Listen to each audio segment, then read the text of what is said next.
according to a brand new peer-reviewed study, which came out of the country of Switzerland, a staggering 1 in 35 recipients of the Moderna booster shot experienced vaccine-associated heart injury. 1 in 35 people who took the shot experienced damage to the heart. Now, that is obviously a very shocking number. And so let's unpack the details of the study together, starting with the hypothesis that the researchers were trying to investigate.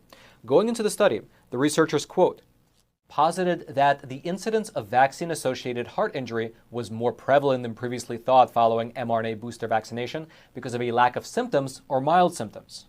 And so essentially, their hypothesis going into the study was that after getting an mRNA booster shot, a lot more people were experiencing vaccine-related heart damage than previously thought.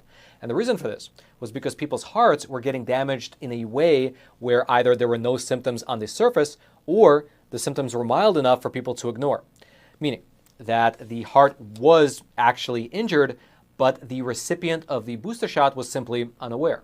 And so what these researchers did was that instead of just asking people how they felt after vaccination, they actually went in and they tested their blood.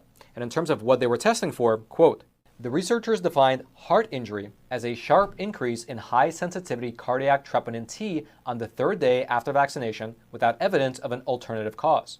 The levels of cardiac troponin had to hit the upper limit of normal, 8.9 nanograms per liter in women and 15.5 nanograms per liter in men. Now, the reason that these researchers decided to use what's known as a troponin test is because it is a very good indicator of whether or not there was damage to the heart.